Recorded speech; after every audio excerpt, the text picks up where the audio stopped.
সপ্ত অপরিহানীয় ধর্ম কি, তা আজকে জানব। একসময় ভগবান বুদ্ধ অজাতশত্রু অমাত্যকে উপলক্ষ করে আনন্দকে বলেছিলেন, আনন্দ, ইহলোকে যারা সপ্ত অপরিহানীয় ধর্মে সম্যক রূপে প্রতিষ্ঠিত থাকবে তাদেরকে কেউ পরাজয় করতে পারবে না, বরং এটা তাদের ভবিষ্যতের হিতসুখেরই কারণ হয়ে থাকে। সেই সপ্তবিধ অপরিহানীয় ধর্ম কি? ১. যারা সভা সমিতিতে সর্বদা একত্রিত হয়। ২. সর্বদা একতাবদ্ধভাবে একত্রিত হয়।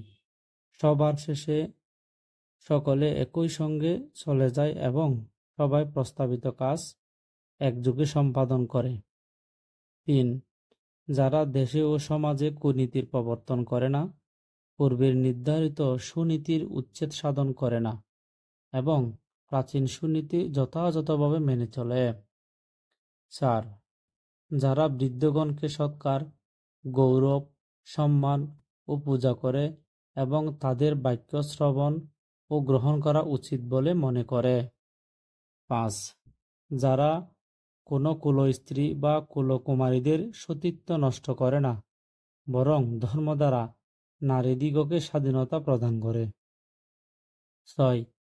গ্রাম, মধ্যে ও বহিঃপ্রদেশে যেসব চৈত্য আছে, যারা সেই চৈত্যসমূহের সৎকার, গৌরব, সম্মান ও পূজা করে এবং সে চৈত্যসমূহে পূর্ব প্রচলিত ধর্মত দান, কর্ম ও পূজার পরিহানি করে না। ৭. যারা অরহৎ ও শীলবানদের ধর্মত রক্ষা করে, পালন করে, তাদের সুখ সুবিধার সুব্যবস্থা করে এবং দেশে যে অরহৎগণ আসেন নাই তারা কি প্রকারে দেশে আসবেন, উপস্থিত অরহৎগণ দেশে নিরাপদে বাস করছেন কিনা সর্বদা এসব অনুসন্ধান করে তাদের শ্রীবৃদ্ধি হয়ে থাকে, পরিহানি হয় না। এই সপ্তবিধ অপরিহানীয় ধর্মে সুপ্রতিষ্ঠিত থেকে ইহকালিক ভোগ সম্পত্তি পরিহীনের চতুর্বিধ কারণ সর্বদা থাকলে এ জীবনের সুখ ও সূর্যের শ্রীবৃদ্ধি সাধিত হয়।